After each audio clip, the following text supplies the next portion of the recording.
டேய், என்னடா வந்தே நின்ன பேசாம போற? ஒன்றும் இல்லை தாத்தா, சும்மா தான். சும்மாவா? பின்ன ஏன் கண்ணில் கலவரம் தெரியுது? அது கலவரம் இல்லை தாத்தா, பயம். பயமா? எங்கிட்டிய?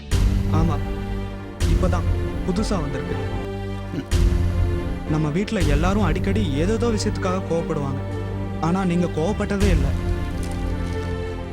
ஆனால் இப்போதான் எனக்கு தெரியுது, எல்லாரை விட நீங்கள் தான் பெரிய கோவக்காரர்னு. இப்பெல்லாம் உங்களை பார்த்தா எனக்கு பயந்தா தாத்தா வருது. ஏண்டா, இன்னும் அந்த கார் விஷயத்துலேருந்து வெளியே வரலையா? இங்கே பாருடா, உன்னை புரிஞ்சுக்க.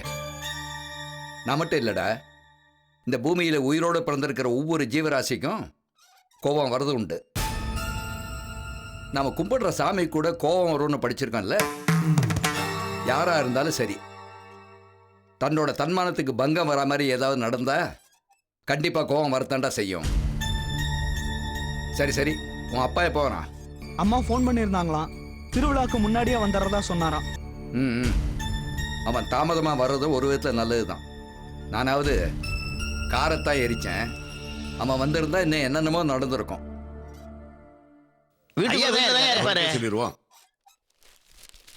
வாங்க வாங்க. வணக்கம். வாங்க வாங்க. எங்க இப்படி 3 பேரும் சேர்ந்து வந்திருக்கீங்க? நல்ல விஷயம் தாங்க. இந்த வருஷம் நம்ம ஊர்ல தேர் ஓடுறதுக்கு அம்மன் வாக்கு கொடுத்துருச்சு. அப்படியா? ஆமாய்யா. ரொம்ப சந்தோஷம். வாங்க உட்காருங்க. நம்ம ஊருக்கும் சரி கோயிலுக்கும் சரி தேர் ஓடிச்சுன்னா ரொம்ப சந்தோஷம்தான். ஆமா, தேர் ஓடி ரொம்ப வருஷம் ஆச்சுல்ல? ஆமாய்யா, சந்தோஷமான விஷயம்தான். ஆனா கூட ஒரு சங்கடமும் இருக்கு. என்னது? இதுவரைக்கும் ஊருக்குள்ள வராத ராஜேஸ்வரி அம்மா இப்போ ஊருக்குள்ள வந்திருக்கிறாங்க. அதுக்காக சரியோ தப்போ கோவில்ல அவங்களுக்கு ஒரு பாத்திரம் இருக்கு இல்லையா? பணத்தை வாரி இறைச்சா கோயில் சொந்தமாயிடுமா? அவ என்ன சாமியை விலைக்கு வாங்குறாளா? அவங்க நேரா வந்து எதுவும் சொல்றது இல்லைங்க. அவங்க தரப்புல இருக்கிற ஆளுங்க தான் ஆளுக்கு வந்து குதிக்கிறானுங்க. குதிச்சாங்கன்னா காலை வெட்டிடுவேன்னு சொல்லுங்க. வயசானமா என்ன செய்ய போறான்னு நினைக்கிறாங்களா? தொலைச்சிருவேன். ஐயா, வருஷத்துக்கு ஒரு வாட்டி வர்றீங்க, 2 நாளா 3 நாளா இருந்துட்டு போயிடுறீங்க. உங்களை எதுக்குறவங்களும் இந்த ஊருக்குள்ள தானே இருக்கிறாங்க. சரியோ தப்போ உங்க முகத்துக்கு முன்னாடி பேசலைன்னாலும் முதுகுக்கு முன்னாடி பேசத்தானே செய்யறாங்க. நியாயத்தை பத்தி பேசுறவங்க பக்கம் 2 பேர் இருந்தாலும் அநியாயத்தை பத்தி பேசுறவங்க பக்கம் 10 பேர் இருக்கத்தானே செய்யறாங்க.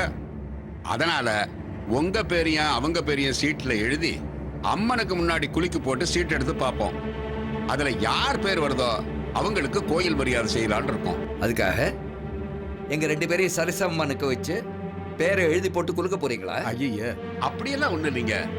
அவங்க ஆத்ம திருப்திக்காக தான் இதெல்லாம் பண்றோம். நிச்சயமா உங்க பேர் தான் வரும். அப்படி உங்க பேர் வந்துருச்சுன்னா அந்த அம்மா மட்டும் இல்லைங்க, அவங்கள சேர்ந்தவங்க யாரும் வாயை திறக்க முடியாது. அது மட்டும் இல்லைங்க, அம்மனுடைய அருளும் வாக்கும் என்னைக்கும் ஐயா உங்களுக்கு தாங்க இருக்கு. அதனால உங்க பேர் தான் நிச்சயமா வரும். இது சத்தியம். சரி, நான் இப்ப என்ன பண்ணணும்னு சொல்றீங்க? ஐயா, எங்களோட நீங்க வரணும். அம்மனோட உத்தரவை நீங்க நேராவே கேட்கணும்.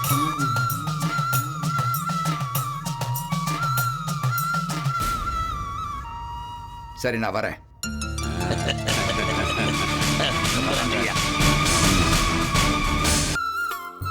இன்னைக்கு மாமாவுக்கு பிடிச்ச கத்திரிக்காய் குழம்பு. ஆச்சு, நானும் இந்த வீட்டுக்கு வந்து இத்தனை வருஷமா குப்பை கொட்டியாச்சு.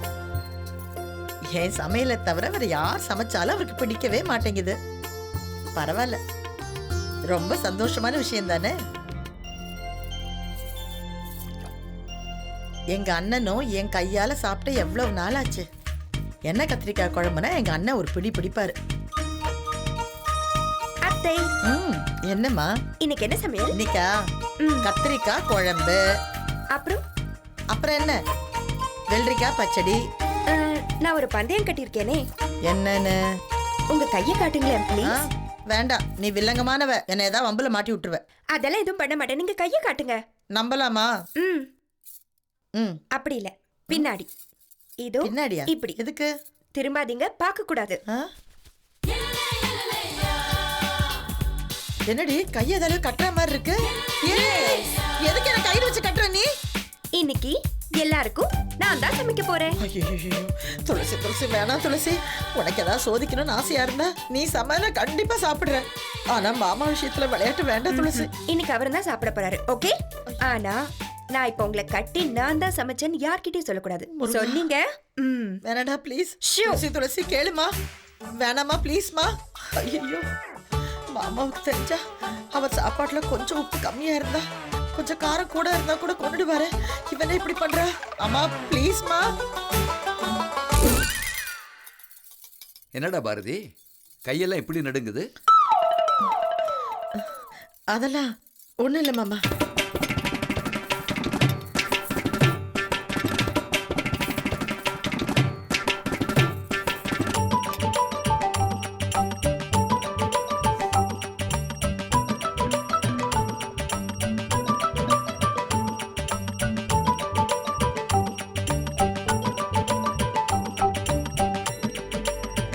பாரதி, உன் கை பக்குவமே தனிதான்.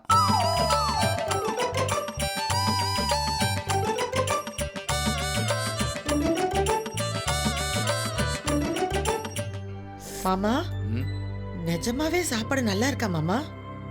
உனக்கு என்னமா சந்தேகம்? சாப்பாடு சூப்பரா பிரமாதமா இருக்கு. இல்ல ஏன் திருப்பி திருப்பி கேக்குறேனா, இன்னைக்கு சமைச்சது நான் இல்ல. ஆ? இன்னைக்கு எல்லா சமையலும் துளசி தான் பண்ணா. யாரு? துளசியா?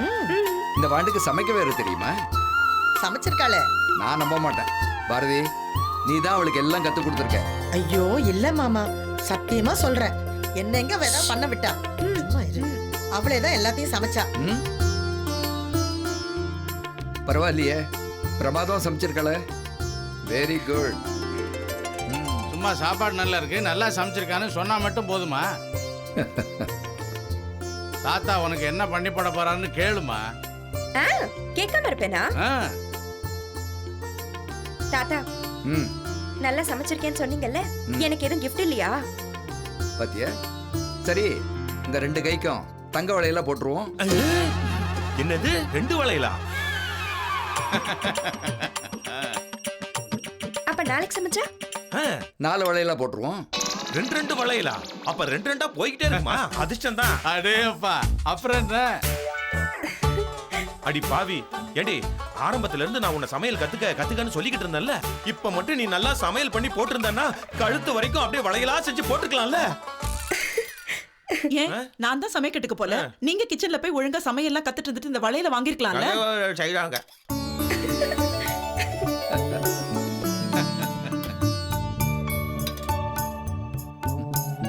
மெதுவா மெதுவா மாப்பிள்ள, பொறையற போகுது. அவரெல்லாம் ஒன்றும் போடாது. சாப்பிடு. மாமா எனக்கு இப்போ ரொம்ப சந்தோஷமா இருக்கு மாமா. உங்களை கவனிக்க என்ன மாதிரியே எனக்கு ஒரு துணை கிடைச்சிருக்கு. ஹலோ, அந்த துணை எதுவும் கேட்காது, ஆனா இந்த துணை கேட்கும். காஸ்ட்லியா கேட்கும். எப்ப கடைக்கு போலாம்? ஐயோ, சாப்பாடு முடிச்சிட்டு வரேம்மா. சீக்கிரம் சாப்பிடுங்க. ம்.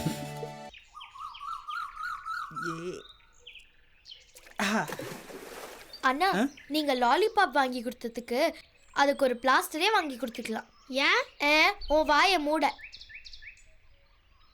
அண்ணா நேத்து இவ என்ன பண்ண தெரியுமா? ஆ? நீங்க அந்த ஆண்டி கிட்ட பேசுனீங்கல்ல, எந்த ஆண்டி? முத நம்ம கார்ல வந்தாங்களே அவங்க. ஆமா, அவங்களுக்கு என்ன? ஐயோ அவங்களுக்கு ஒன்றும் இல்லை, அவங்களோட நீ பேசினல்ல அத இவ நம்ம வீட்ல எல்லார்கிட்டும் சொல்ல போறேன்னு சொன்னா. நானும் சொல்லாதேன்னு சொன்னா திமிரிக்கிட்டு ஓடுறா. இனிமே சொல்ல மாட்டான். அதான் அவளுக்கு லாலிபாப் வாங்கி கொடுத்துருக்கான்ல. இவ ஏன்னா இப்படி இருக்கா? அவங்க அப்பா மாதிரியே ஒரு வாரிசு வேணும்ல, அதுக்காக தான். இப்படியெல்லாம் பேசுனீங்க நான் வீட்ல போய் சொல்லி. டேய், ஓ சொல்லிடுவியா? சொல்லிடுவியா? சொல்லிடுவியா? எவ்வளவு கொடுமை. அடிக்காதீங்க. சொன்னா கேளு. என்னாச்சு? என்ன கலாட்டா இங்க? எப்பவுமே சண்டை போட்டுட்டே இருப்பீங்களா? ஓ, நீங்களா? என்ன சண்டைங்க? சண்டைக்கு காரணமே நீங்க தான் ஆண்டி. நானா? ஆமா, அண்ணன் உங்ககிட்ட பேசினதை வச்சுதான் இவ பிளாக்மெயில் பண்றா. பிளாக்மெயிலா? என்னங்க இது? குழந்தைங்க பெரிய பெரிய வார்த்தைலாம் பேசுறாங்க. எல்லாம் ஸ்கூல்ல பசங்க பேசுறாங்கல்ல, அதை கேட்டு வந்து பேசுறாங்க. இது மட்டும் இல்லைங்க, நம்ம விஜய் அஜித்ல இருந்து மைக்கேல் ஜாக்சன் பத்தி கூட பேசுவாங்க. மைக்கேல் ஜாக்சன் தான் இப்போ உயிரோட இல்லையே. பாத்தீங்களா நான் சொன்னது சரியா? அப்புறம் என்ன வாக்கிங்கா? வாக்கிங்கா? நீங்க வேற. இந்த ஃபங்க்ஷன் எப்பதான் முடியுமோ, எப்போ ஊருக்கு போலாமோன்னு இருக்கு. ஏன் அதுக்குள்ள போர் அடிச்சச்சா? அமைதி இருந்தா சந்தோஷமும் நிம்மதியும் இருக்கும். இங்க தான் எப்போ எது நடக்கும்னு பயந்துட்டே இருக்க வேண்டியதா இருக்கே. பின்ன எப்படிங்க இங்க இருக்க முடியும்? பயப்படாதீங்க, அப்படியெல்லாம் எதுவும் நடக்காது. நடக்காம இருந்தா நல்லதுதான். சரி, நீங்க உங்க சண்டையை கண்டினியூ பண்ணுங்க, நான் கிளம்புறேன். பாய் பாய். நல்லதுதான் சொன்னாங்கல்ல, அது உங்களுக்கும் அவங்களுக்குமா மாமா? அண்ணா, இவ இதையும் வீட்ல போய் சொல்லிட போறேன்னா? ஏய், இத போய் வீட்ல ஏதாவது சொன்ன தின்ன லாலிபாப்ப கக்க வச்சிருவேன். ஆமா. ஒரு தடவை 100 ரூபா, 2 தடவை 100 ரூபா, 3 தடவை 100 ரூபா.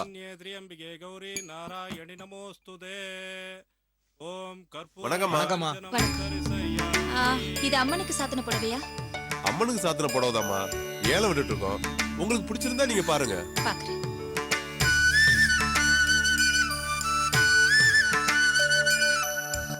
இதை எடுத்து வைங்க, நான் போகும்போது வந்து வாங்கிக்கிறேன். சரிங்கம்மா. இந்த புடவை ஆரம்ப விலை 50 ரூபா.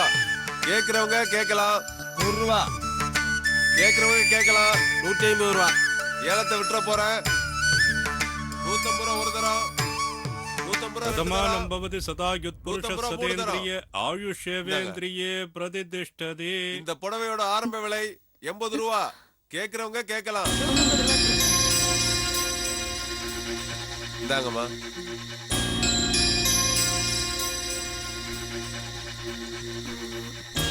ஓ, இந்த புடவை காமிங்க. ஏற்கனவே ஒருத்தர் வாங்கி வச்சிருக்காங்கம்மா. காமிங்க பாப்போம். யார் வாங்கி வச்சிருக்காங்க? ஒரு அம்மா எடுத்து வச்சுட்டு போயிருக்காங்க. யார் வாங்கி வச்சிருக்காங்கங்கறல? அம்மா தான் எடுத்து வச்சிருக்காங்கம்மா. எந்த அம்மா? இந்த வராங்கம்மா, அவங்ககிட்டே கேட்டுக்கோங்க. என்ன விஷயம்? நீங்களா?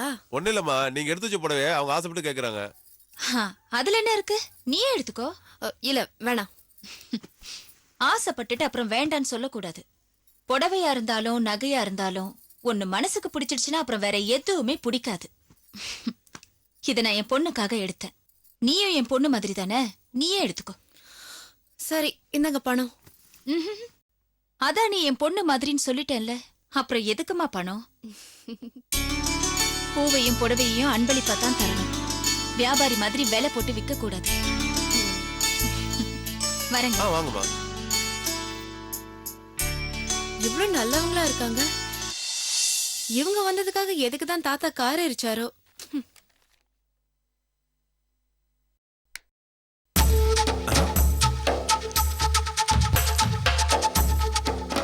பெருசுங்க பகைய வளர்க்குது, சிறுசுங்க உறவை சேர்க்குது. சேர்க்க கூடாது, பிரிக்கணும். பிரிக்கணும். பிரிக்கிற பிரிச்சிடுற. எப்படி?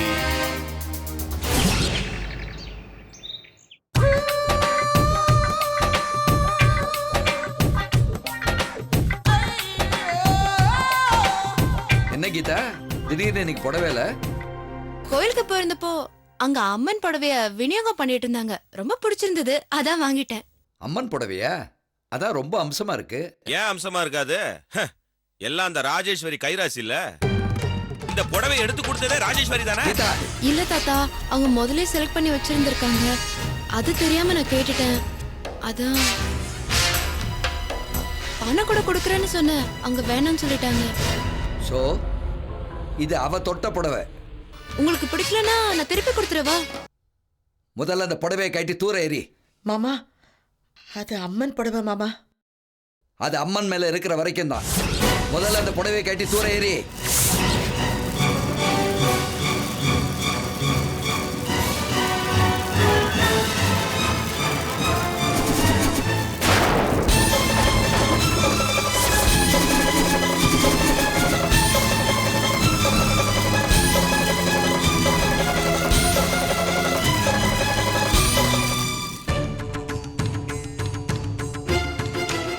ஏண்டா இந்த ஊருக்கு வந்தோன்னு இருக்கு.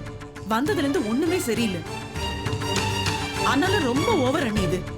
இப்படிலாம் நடக்கும் நான் கொஞ்சம் கூட எதிர்பார்க்கவே இல்லை. ச்சே, என்ன மனுஷர் இவரு. கோவம் வந்தா என்ன பண்றதுன்னு கூட தெரியாதா? என்ன நீ இது? இவ வேற வீட்டு பொண்ணா? நம்ம வீட்டு பொண்ணு தானே. இவர் பார்த்து வளர்ந்த பொண்ணு தானே. எதுக்காக அவ மேல இப்படி கோவப்படணும்?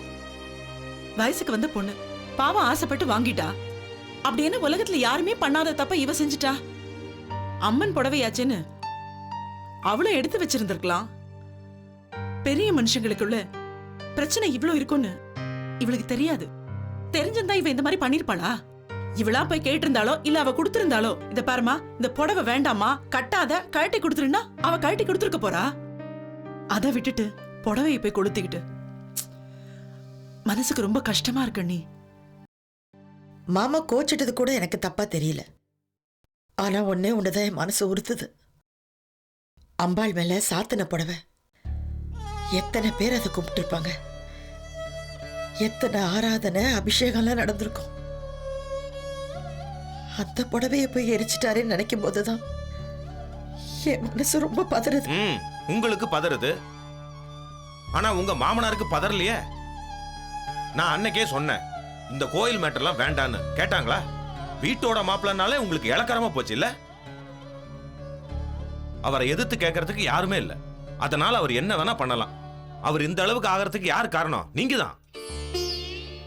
எல்லா பிரச்சனையும் நீங்க ஒருத்தரே தலையில தூக்கி போட்டுக்கிட்டு சும்மா இருந்திருக்கீங்க. நீங்க எதிர்த்து ஒரு வார்த்தை கேட்டிருந்தா அவர் இந்த மாதிரி பேசிருப்பாரா?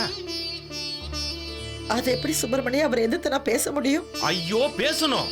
மனசுல தப்புன்னு பட்டதை வெளியில எடுத்து சொல்றதுக்கு தைரியம் வேணும்.